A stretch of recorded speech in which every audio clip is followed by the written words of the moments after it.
Good day mga Pepe. So nagbabalik tayo sa ating mini vlog. So for today's vlog is re-review tayo ng ating biniling rims from Weiman. So sa nagtatanong, ano nga ba o saan nga ba galing ang Weiman rims? So galing nga ito sa Switzerland.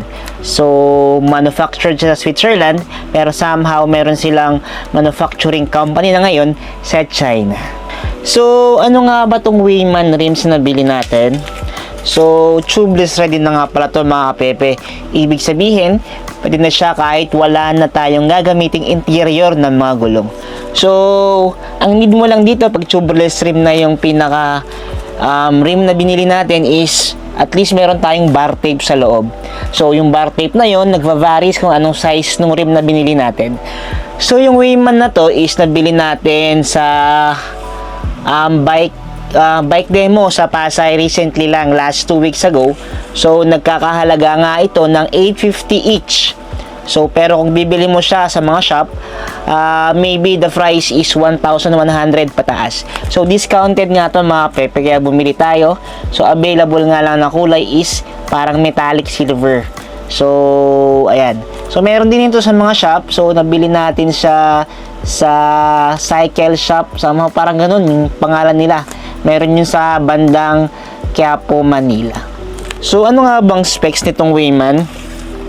So naka-indicate naman dito, aluminum alloy pa rin yung materials na ginamit.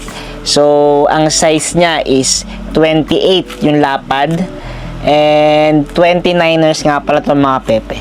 So, propose natin, no, idealistic natin gagamitin ito sa pinaka-bike natin na 29er na gravel bike.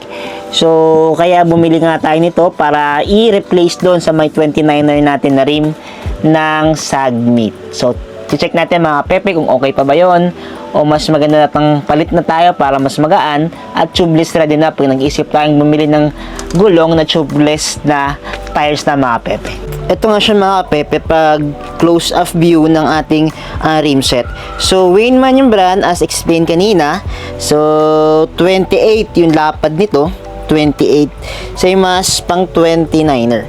So ano pa ba ang other spec dito mga Pepe?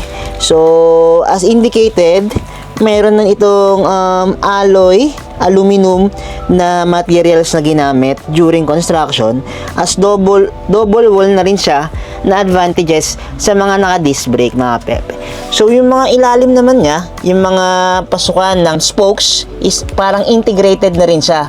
Mas pinaganda at mas pinatibay compared sa mga stock na rim ng ating mga bike.